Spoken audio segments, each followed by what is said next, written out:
But we'll go ahead and get started right on the hour. I know I had a few people who emailed me saying they were going to be a few minutes late, but they know that they can get this on their Dropbox. But for those of you who are joining us now, thank you so much for joining us. We're going to go ahead and get started in just a moment. And Haley, I'm not going to present with a microphone, so if it gets noisy, there is some construction here and there. Just feel free to interrupt me, and I'll put in my microphone. Yeah, no worries, no worries. You sound good right now. And I was just going to comment on, I'm impressed by this slide technology you got going on with the spinning globe. Well, that's as impressive as it gets, so I hope you like it. Okay. 1 second. All right, well, we'll go ahead and get started. Welcome everyone for joining us. We have a larger group today. We have both our EOA, our LNEC Oncology APRN group, as well as our ICC group, which is the Interprofessional Communication Curriculum. So we have a mix of nurses, social workers, and chaplains with the common denominator of cancer. So we all have that in common. But I wanted to go ahead and get started and introduce our wonderful presenter. Dr. Billy Rosa is an assistant attending behavioral scientist in the Department of Psychiatry and Behavioral Sciences at Memorial Sloan Kettering Cancer Center in New York City, where it's apparently frigid. Sorry, Billy. And Dr. Rosa, just a little bit of background, and before I forget, please take some time to look up his bio. It took me a while to shorten it because it was so impressive. But Dr. Rosa is a Cambia Health Foundation scholar with much of his research focusing on interventions to promote inclusive palliative care communication for LGBTQ plus identified patients and their chosen families, as well as understanding cancer pain disparities among racially minoritized groups. So today we're going to be hearing from him talk about new paths forward for palliative care, hope, justice, and reshaping practice. So I will go ahead and give Billy the stage. And if everyone can please just make sure to put themselves on mute. Great. Thanks, Haley. And thank you for inviting me to do this. I'm really, really excited to be with everybody. So I am in New York. It's not frigid, but it was in the low 50s this morning. And so if you've ever heard me present before, I almost always start with this slide if I'm talking about anything about palliative care or nursing or global health, which to me is really all the same. Don't tell anybody. And it's by an Indigenous Australian artist and advocate named Lilla Watson. And she said, if you're here to help me, you are wasting your time. But if you've come because you really understand that your liberation is bound up with mine, then we can work together. And I just love that quote. I never tire of it, mostly because for me, it is the starting point of palliative care. The idea that very often we're called into a space as experts, whether it's in pain and symptom management or communication or what have you, and yet we're really being called, in my opinion, to be sojourners, to be partners with another human being on their journey.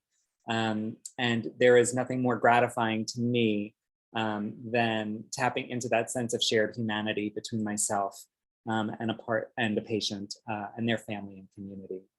And so that is our starting point for this talk today. I did frame this as new paths forward for palliative nursing, but I actually don't speak about nursing that much. It's more broadly about palliative care. So to all my social work and chaplain colleagues on the call, you are welcome to contextualize and take what works for you and leave the rest, but hopefully it will all be applicable to our broader palliative care discourse. So talking about some new paths and talking specifically about hope and justice and reshaping practice. There has just been such a confluence of factors that have led to change, continue to lead to change. People are, saying we're out of the pandemic, and yet numbers are on the rise in so many places and people are still being affected. And so I think as we develop and think about these paths forward, there's just tremendous opportunity to be in communities like this to reflect and to see how we can better partner with the people that we serve. I very rarely give a talk anymore without giving cultural disclosures. So I have no financial disclosures, but I certainly do want to be transparent about my own social location and the worldview that I bring to this work. So I do come to it as a scientist and an educator, somebody who researches and teaches about diversity, equity, inclusion, justice, somebody who is extremely passionate about disparity, but more importantly, promoting equity and promoting a sense of belonging, what we need to do to actually shift cultures toward belonging. As a clinician, somebody who's worked in critical care, oncology, palliative care settings, global health settings, and has really, witnessed, like many of you, firsthand the trickle-down effect of structural racism and structural injustice and how that affects the human being who really is at the end of that equation of injustice. And as somebody with multiple identities, somebody with lots of identities of historical privilege, being a white cisgender man who's highly educated and able-bodied, and also has identities of historical exclusion, such as being a gay man and a first-generation college student. And so the way I've framed some of this conversation with all of you today is really through some of the main themes that have come forward for me during COVID, and some of the lessons I've learned. And so when I think about the current context of practice and where we've been, we can't ignore all of the different factors that play into COVID-19. Even just this morning, Betty sent me a great blog in Health Affairs by our colleague, Dr. Tamron Gray up at Dana-Farber, talking about the patient caregiver, right? The caregiver who is also a patient who has their own healthcare needs. And in the blog, there was a sentence about how, we've only just started to chip away at getting an idea of how great that burden of need actually is. So I think so much of that, whether we're talking about cumulative loss or mass bereavement or long COVID, is still yet to be determined. And there is just so much overlap with the increased visibility around social injustice and the increased discourse, both in healthcare and in society, not just around structural racism, but all the isms and the phobias that have led populations to be marginalized and simply to not have what they need when it comes to the right to health and well-being.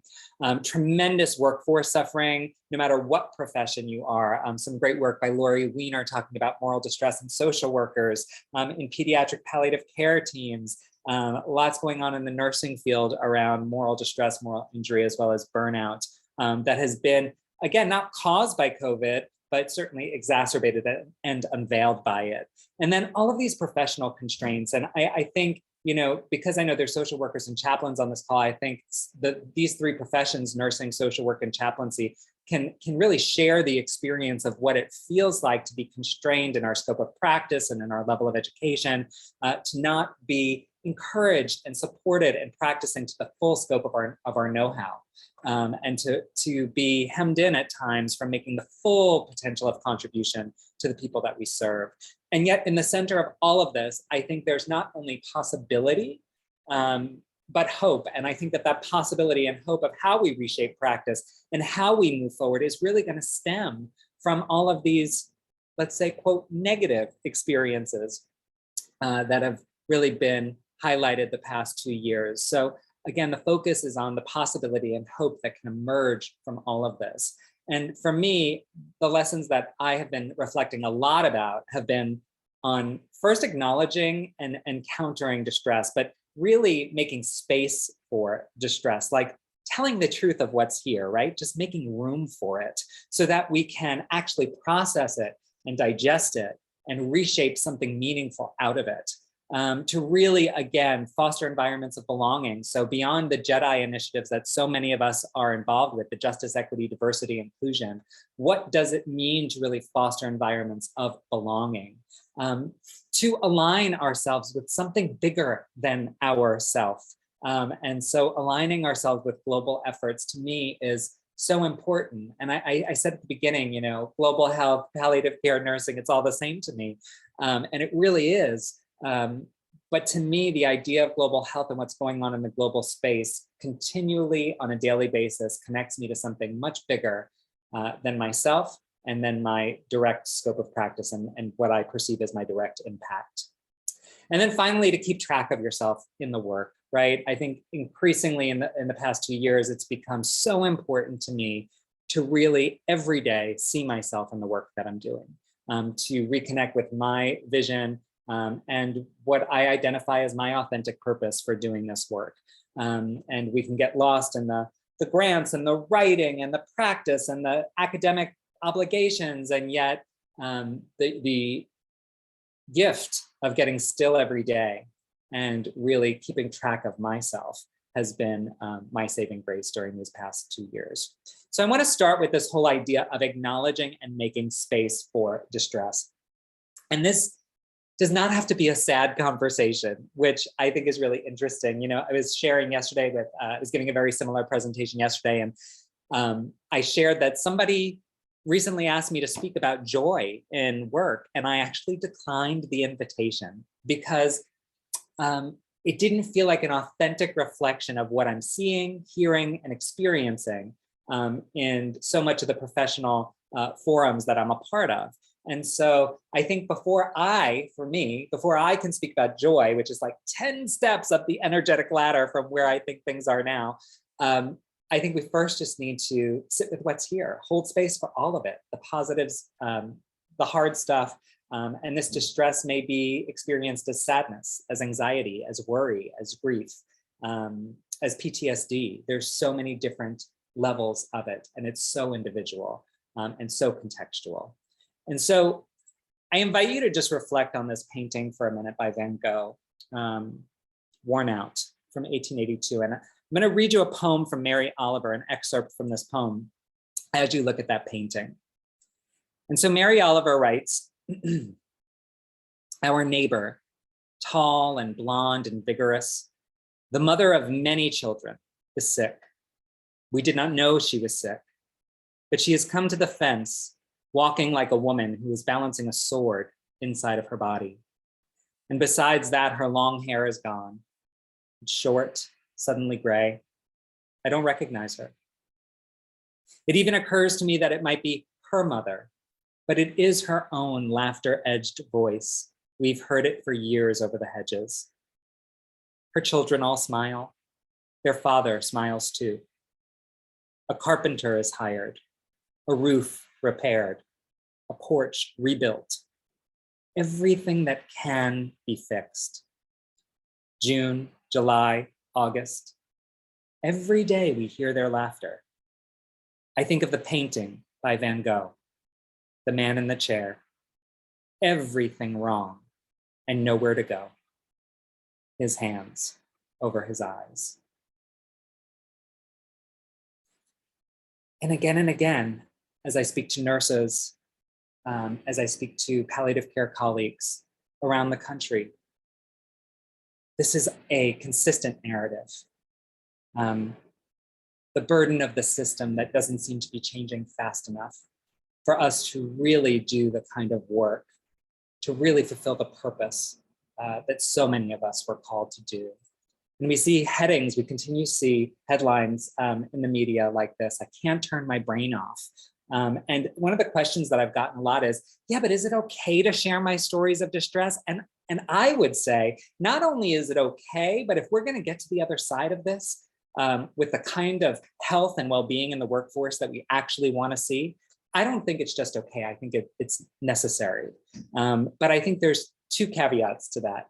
The first is that, you know, as Dr. Brene Brown says, we share our stories with people who've earned the right to hear them.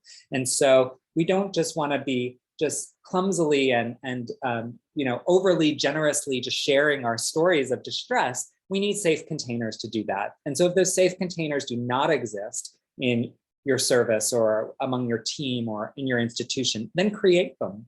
You know, role model them, create spaces where those conversations are okay. LNEC did a fantastic job of that, you know, during the pandemic, of really having these listening hours where people could come together and tell their truth and have that truth received, which I think is so important.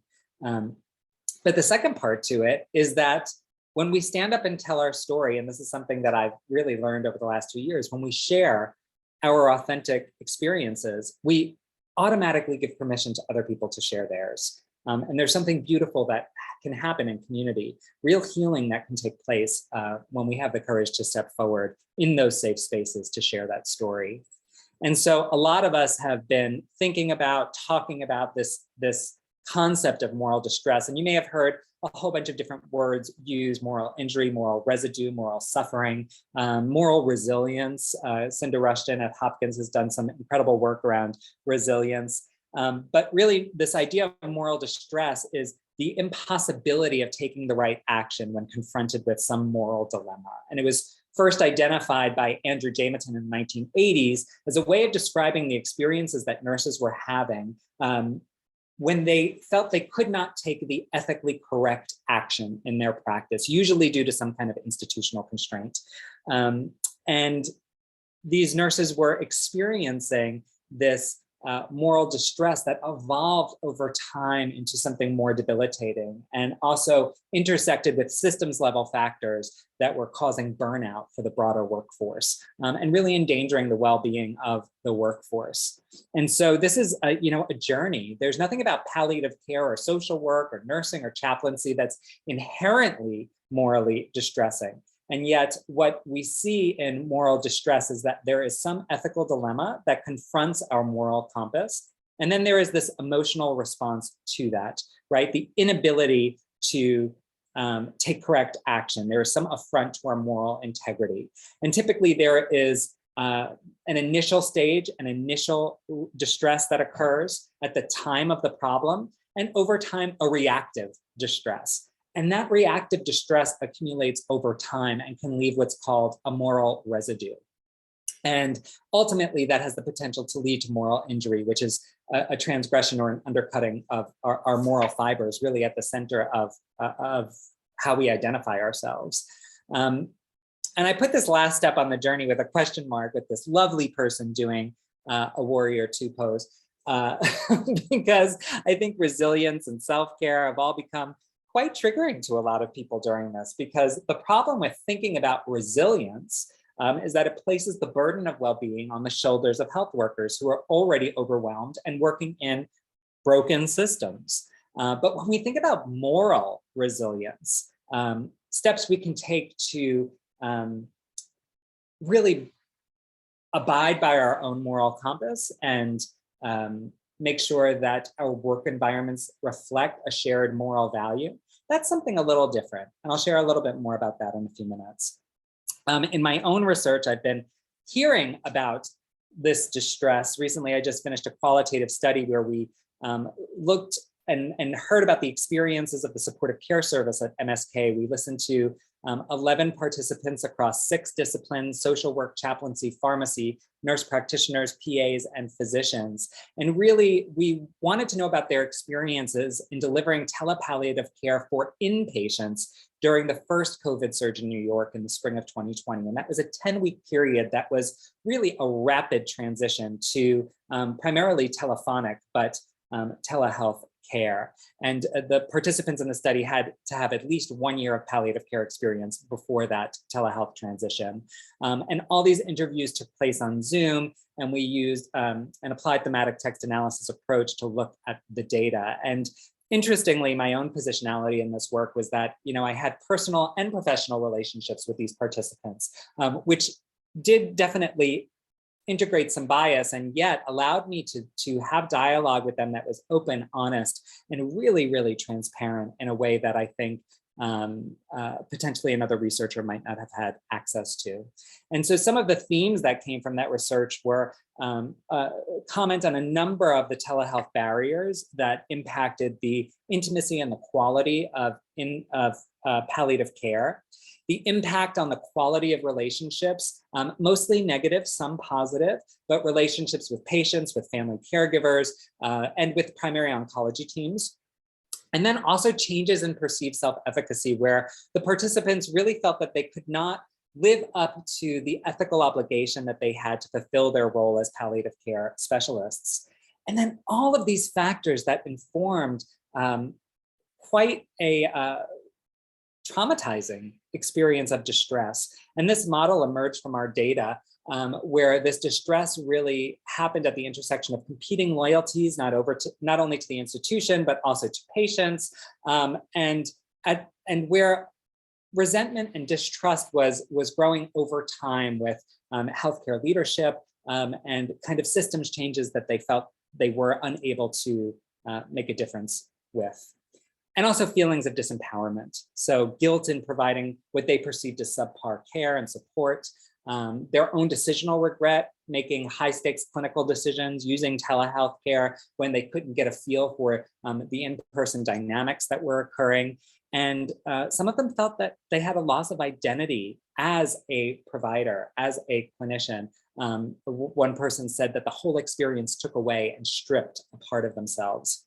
And there was one case study that really, there were several, but I'll share this one with you that really stood out. And this was a nurse practitioner who was working from home, and she was actually speaking by phone to a patient's daughter who was at her mother's bedside, and the mother was the patient. And the mother, something had changed that morning, and the mother was non-responsive.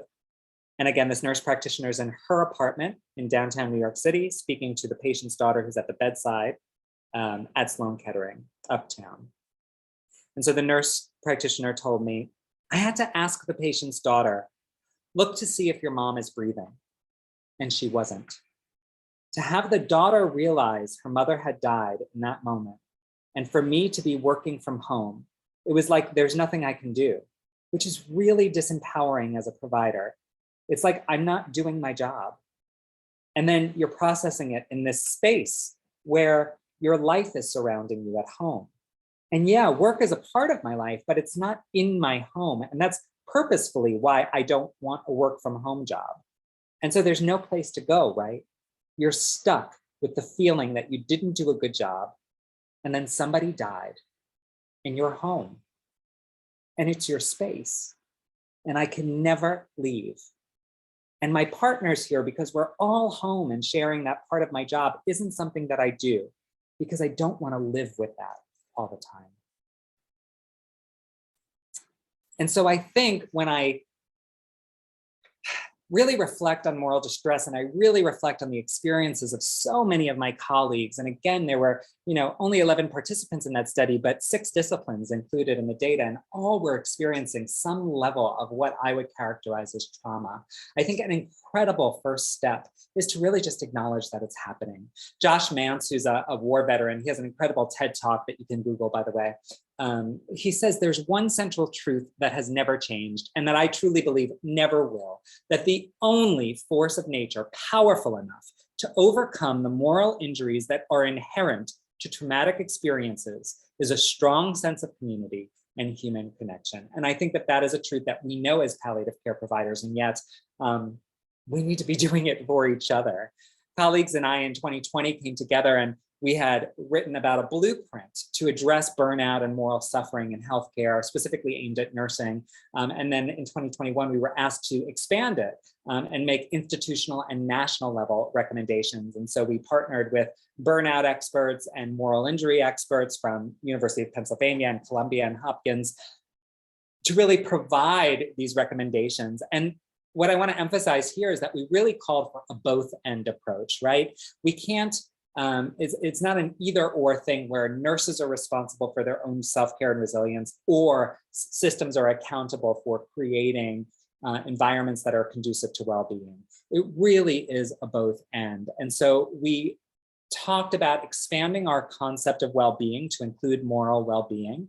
And so an example was using ethics consultation teams to really create frameworks for practicing clinicians and to attend to their moral distress that was happening in the real settings where they were delivering care, and addressing those moral dilemmas as a part of their responsibilities. At the national level, to really mandate safe staffing levels, which is really important for nursing. And then to investigate why clinicians are not using self-care resources that institutions are providing. So for example, I work at Memorial Sloan Kettering, which is a highly resource setting. And during the pandemic, our service in particular, psychiatry and behavioral sciences, were offering meaning-centered interventions for staff, and no one was showing up. So despite the fact that it was offered by Zoom, and we offered it during a time where staff identified it would be most convenient, no one came. And so I think to continue to explore why people aren't taking advantage of resources, we have some hunches, but at the same time also holding systems accountable for making sure that resources like those can be utilized within compensated work time as a part of our work structure, that it's not an added extra that becomes the responsibility of the clinician. Really, really important. And when we talk about burnout, when we talk about moral distress and moral suffering, when we talk about COVID and the long-term implications, we can't not talk about social injustice. Social injustice is at its core moral distress, because when we're unable to provide equitable, high quality care across economic, social, racial, economic, political divides, other structural barriers, that experience deeply affronts the moral principles upon which our health professions are really based. And they perpetuate and exacerbate this culture of moral suffering. So, again, this conversation to me is more of a holistic discourse, not around addressing diversity, equity, inclusion over here, and then palliative care over here, but really understanding that it is one and the same.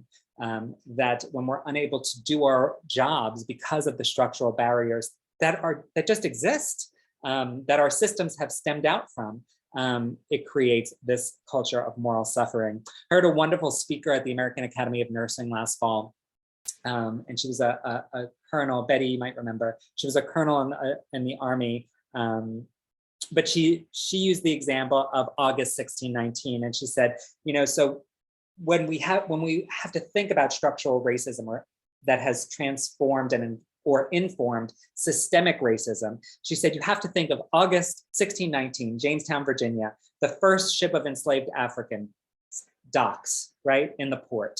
And she said this nation is literally birthed from the moral violations of racism.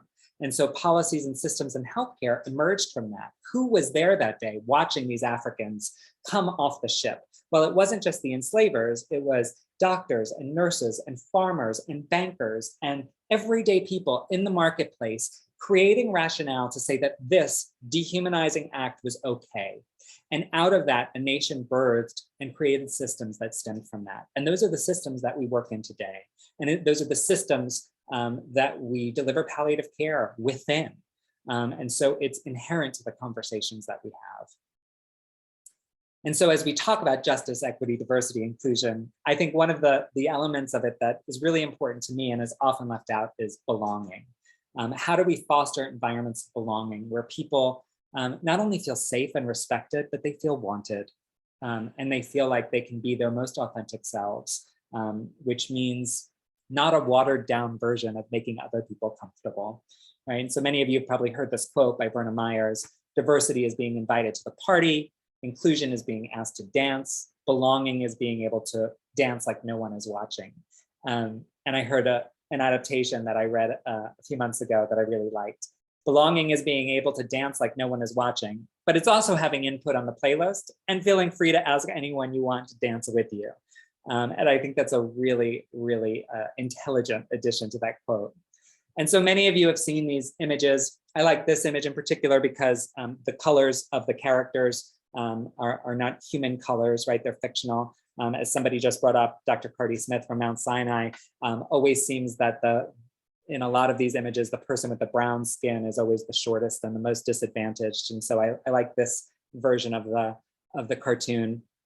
And so what we see there is three individuals of different heights trying to see over this fence of the band playing on the other side. And so we don't need to be all pedantic about it because I think we all know this. But equality is everybody given the same resource, obviously doesn't work. Equity is giving the resources to people they need to see equitably over the fence. What we don't talk about a lot is the social location of these individuals, right? That not everybody is right in front of the fence, right? Like this image shows, but that there are people who are off to the sides that have true structural level barriers to seeing, to even coming into proximity with the resources or the event, the band, whatever it is that they need. And unless we talk about those structural barriers, but also look behind us to see who's there, or look in front of us to see who's in front, beside us, there really can be no culture of belonging, and there can be no hope of getting to a place where we can dismantle that fence to really spark justice, or to eradicate the fence where liberation is possible, and that there's actually no barrier between the services we need or the entertainment we want in this cartoon and our experience of living in the world. And so I think when we talk about this, we have to look at the questions we're asking. And diversity often asks who is in the room. And I think that that is a starting point, but it's really inadequate, right? So who is in the room doesn't make any change. Equity tends to ask who's trying to get in the room but can't, right? So who's in the room, who's trying to get in the room but can't? Inclusion says, has everyone's voice been heard, right? Just the intention to include people. Have we heard you?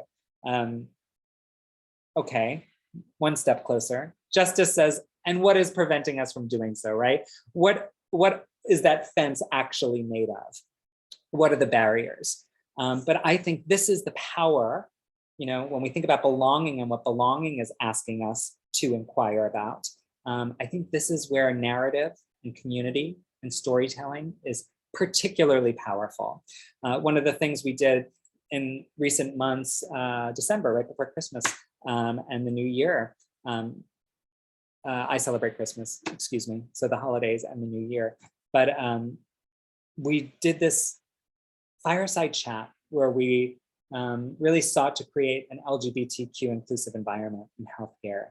And we had 4 interdisciplinary health workers at Sloan, all who identify as a sexual or gender minority, come to this 90-minute session with their stories, their personal and professional stories. So it was personal stories of exclusion, of stigma, of bias, but also professional stories, things that had happened in work settings, really to talk about how it harmed them as an individual, but also prevented them from fulfilling their professional roles in the institutional context.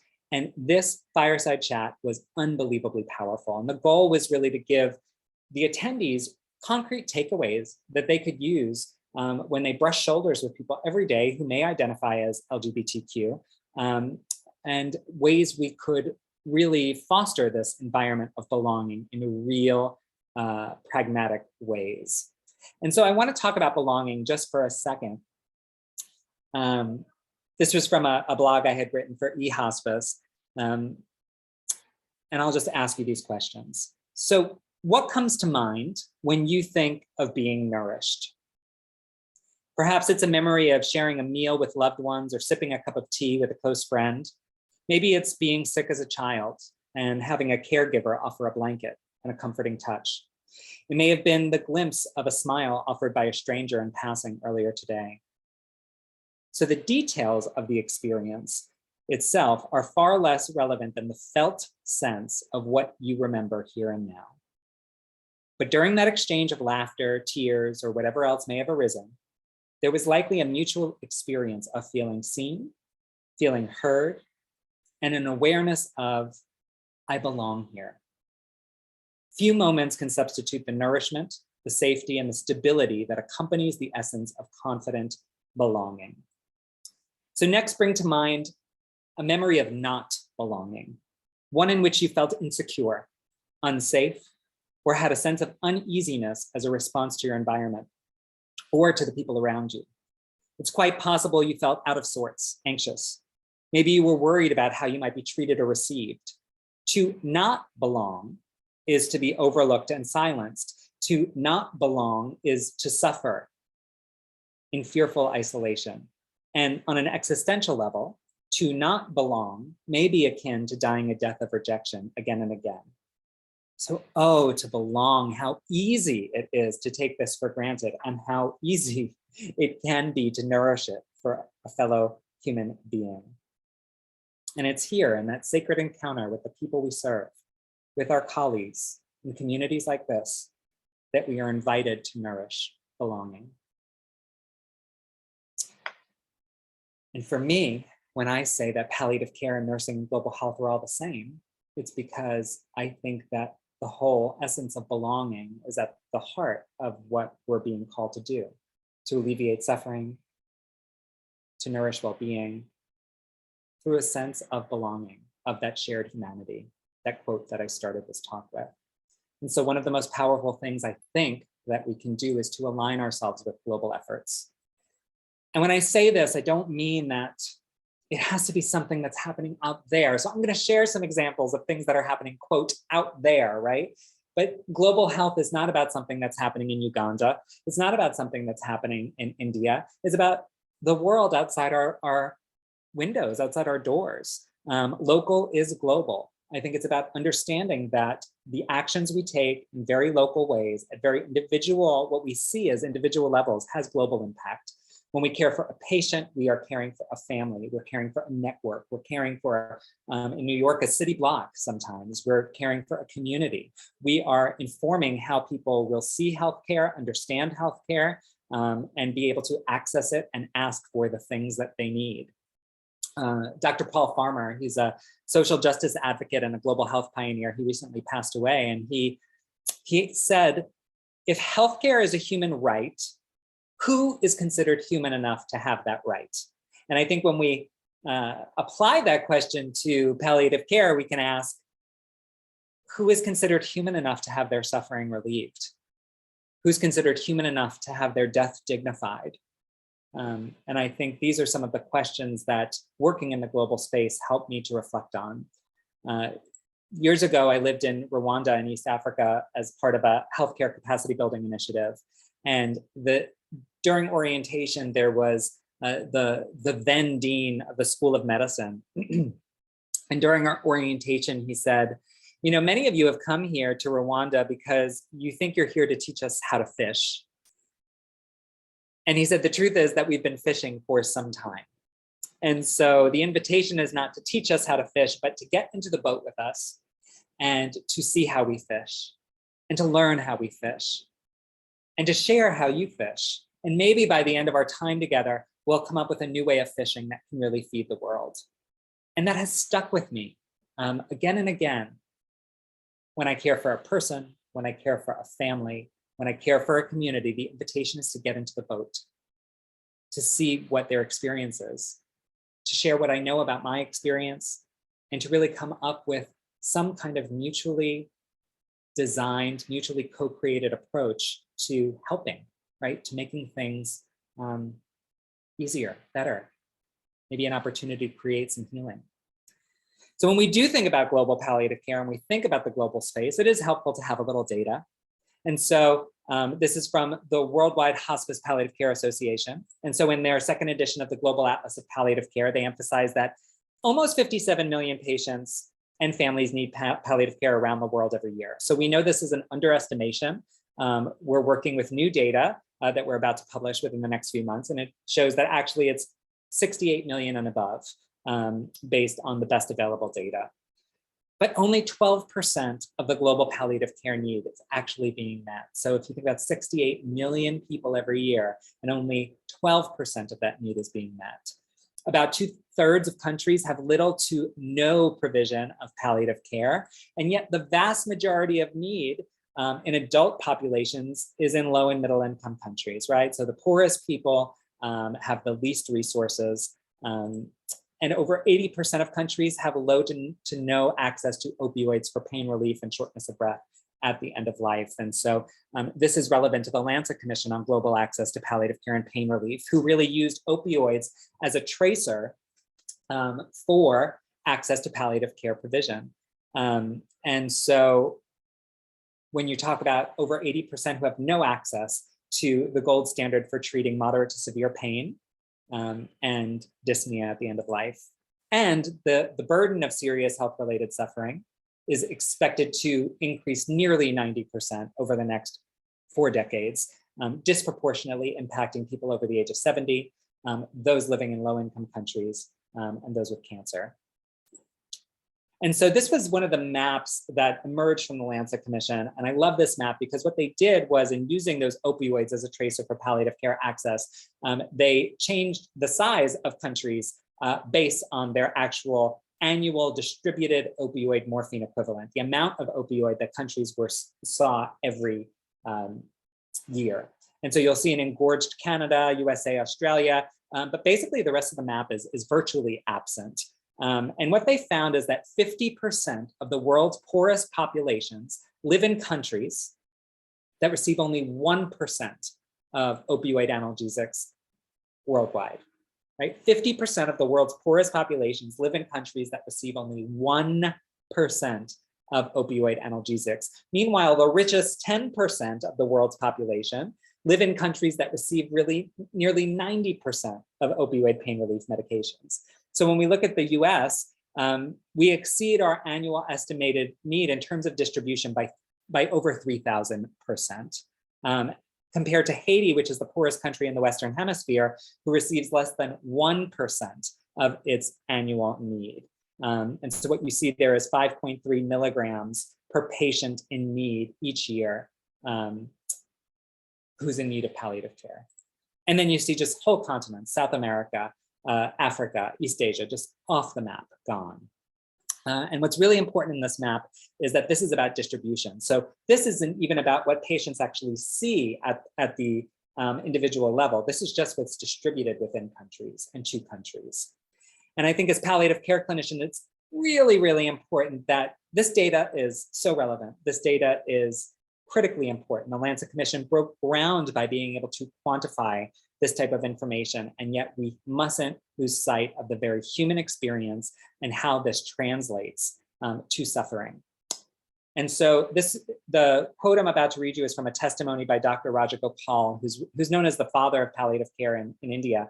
And I've worked extensively with Raj, and he just released a book called Walk with the Weary, which is his memoirs. And his advocacy in increasing access to morphine for end-of-life pain and breathlessness has been just awe-inspiring. And so he gave this testimony about how the lack of access to needed medically indicated opioids translates to the patient experience. He said, in agonizing, crippling pain from lung cancer, Mr. S came to the palliative care service in Kerala from an adjoining district a couple of hours away by bus.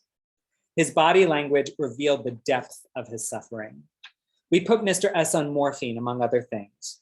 A couple of hours later, he surveyed himself with disbelief. He had neither hoped nor conceived of the possibility that this kind of relief was even possible.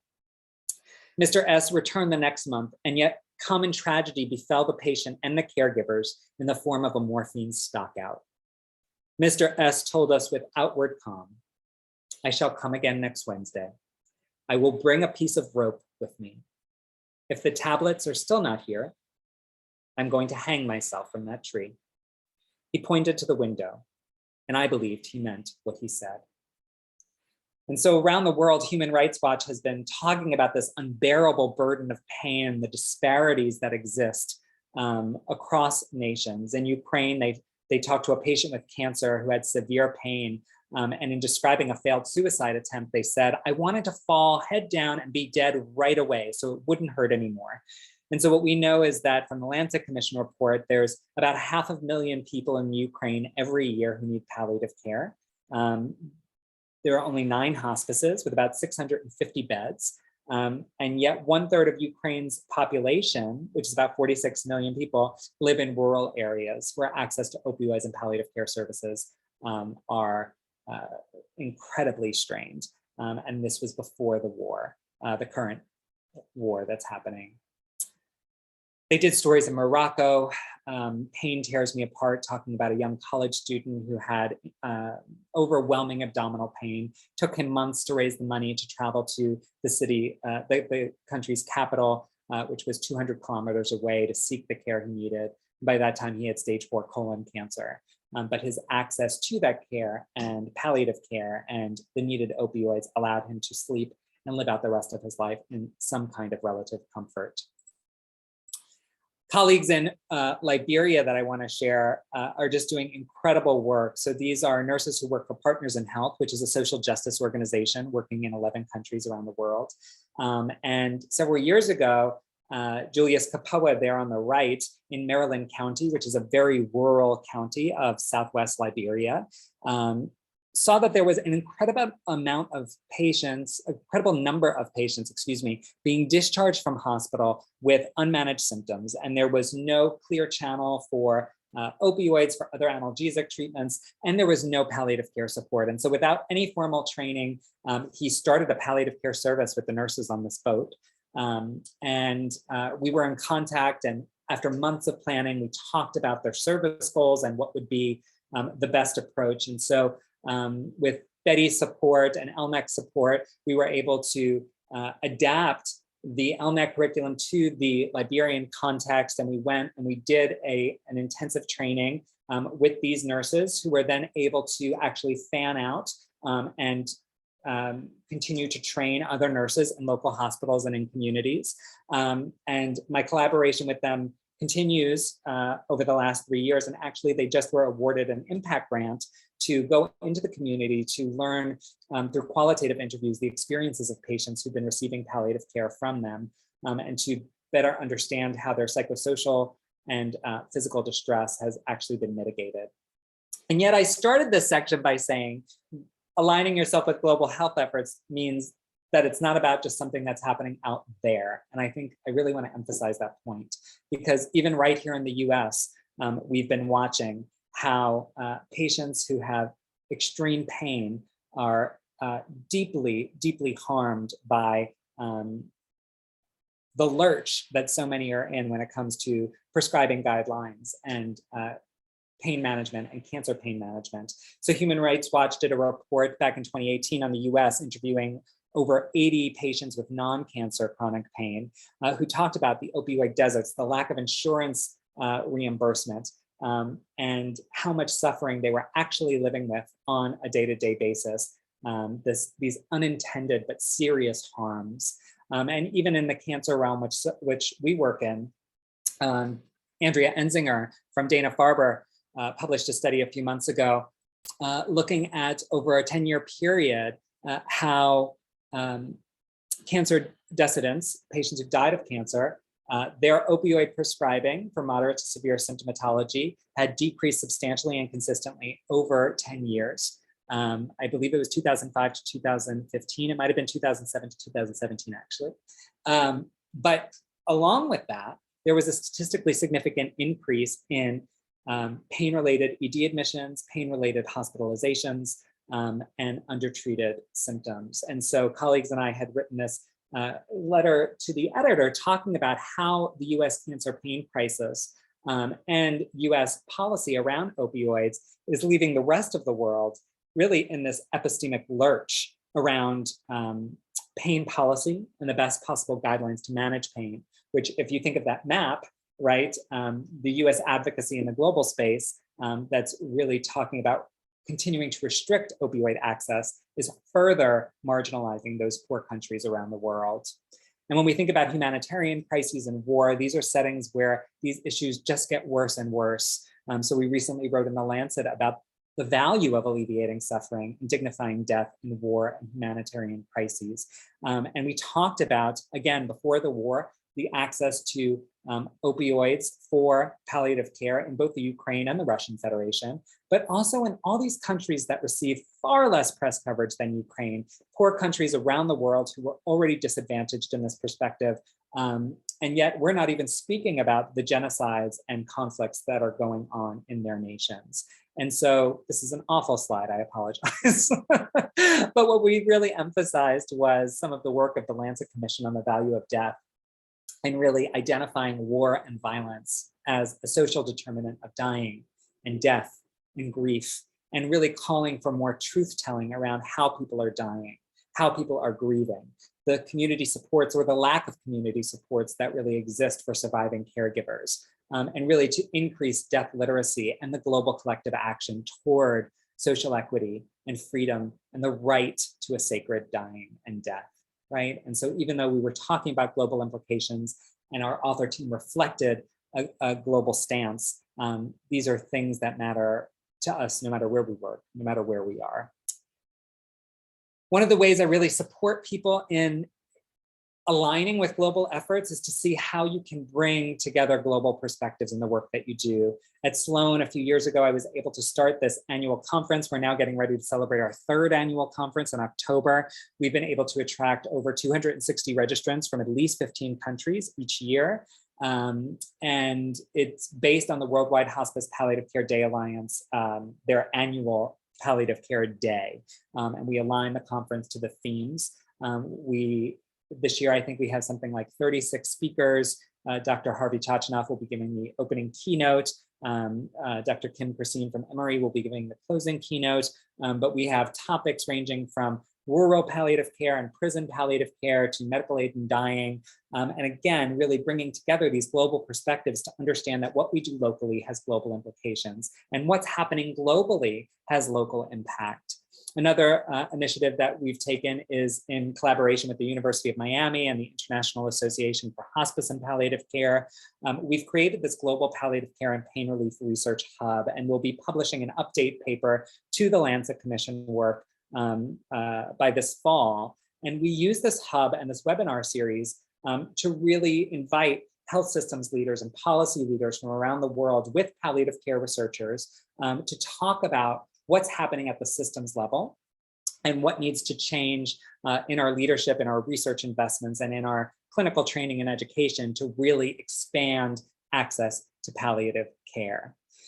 Another way of doing this is really to get involved with your national organizations. So, for example, the American Academy of Nursing is a tremendous policy voice here for nurses here in the US, and they're very, very involved in the policy space. And so over the last 2 years, 43 scholars came together across 8 expert panels in 8 countries to put forth these 10 evidence-based policy recommendations to advance universal palliative care access, really to leverage nursing to see how we could use nurses to better engage communities, policy stakeholders, and move them into positions of leadership and decision-making to advance equity in the serious illness space. And I think in writing this, another thing to consider is how we use our advocacy voice. And again, that idea of local is global. So working with the International Association for Hospice and Palliative Care, I did a lot of work in their advocacy program. And one of the events that I worked with was the 148th session of the WHO Executive Board back in January of 21. And this is just an example of how national impact impacts global policy. And so one of the resolutions that were up for vote at this executive board meeting was around healthcare for persons with disabilities. And so we worked very closely with the Office of Global Affairs in the Department of Health and Human Services to really get their buy-in to support policy that would integrate palliative care language into this resolution. And the reason the language is so important is that once resolutions like this are voted in, if palliative care is not explicitly stated, well, then nations and member states, of which the US is one, are not accountable for integrating it into their health plans through their ministries of health and their governments.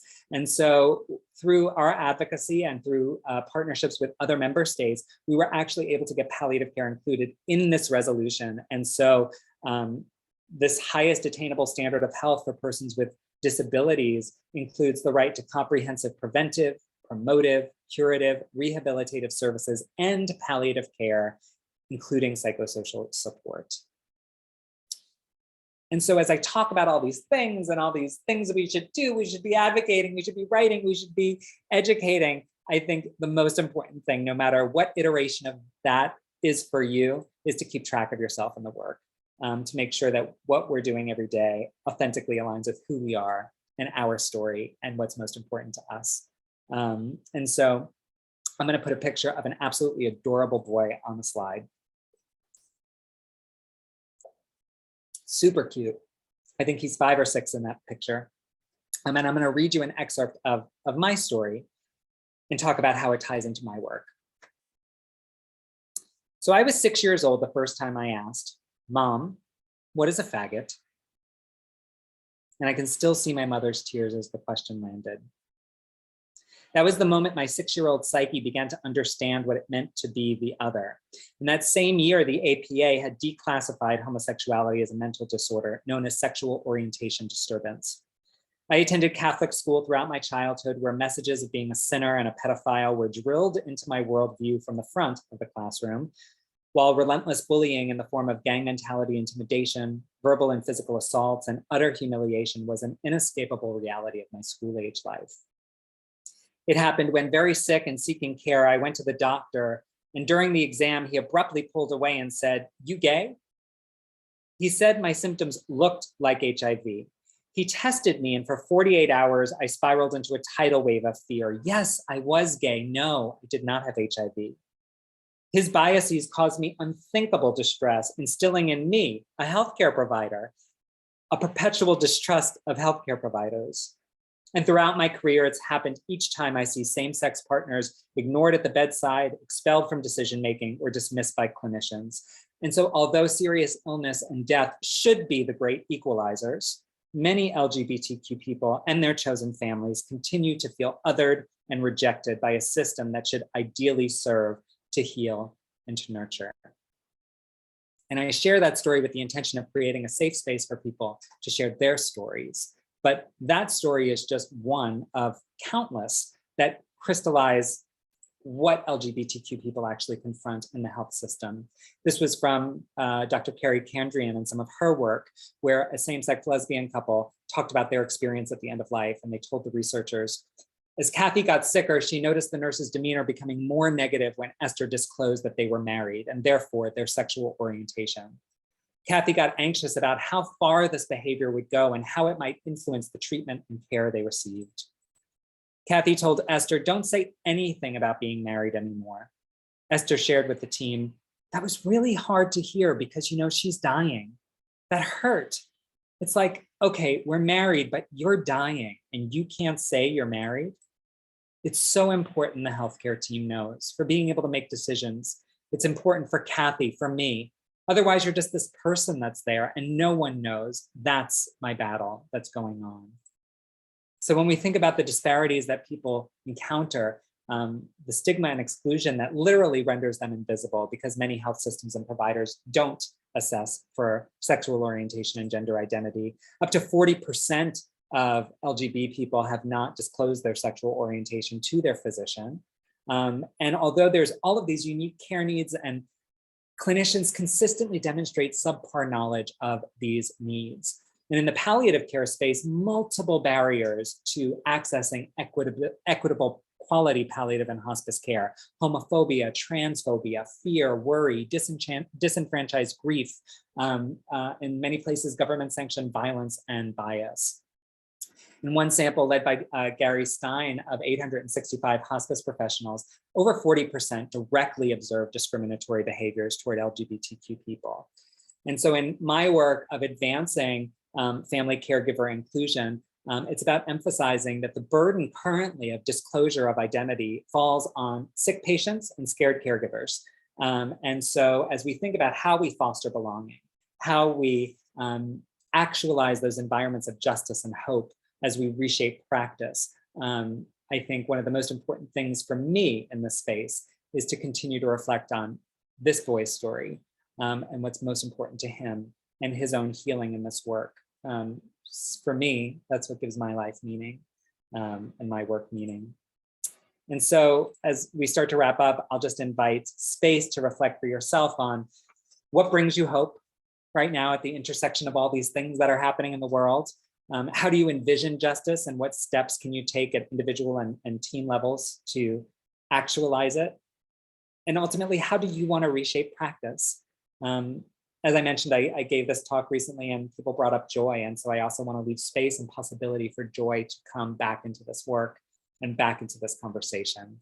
And so as we move toward possibility, I really want to invite you to acknowledge and make space for the distress that's really happening, the truth of what's happening, to foster environments of belonging, to align yourself with global efforts, the global world around you, and to keep track of yourself in this work because your authenticity is way too precious for us to miss out on. I'll take a moment just to acknowledge the colleagues and the family members that we've lost during COVID. And I'll end with this quote that Dr. Betty Farrell shared with me very early in the pandemic, and I continue to reflect on a weekly basis. And I'm going to leave it on the screen for you to read because it's 12:59 and I want to respect everybody's time. And so I'll turn it back over for any final comments or questions from LNEC or anybody else who's on. Thank you so much, Billy. That was very powerful. And I know I'm speaking on a lot of people, but probably what a lot of us need to hear right now. So thank you so much for sharing. I know we only have about a minute left, not too much time for questions or comments. So if anyone does have any questions, please go ahead and post them in the chat, or you can go off, turn on your video and you can share. And then also, if you think of anything after the session, you can please send me an email or LNEC team an email, and I'll make sure to get that to Billy. But thank you so much, Billy. That was wonderful.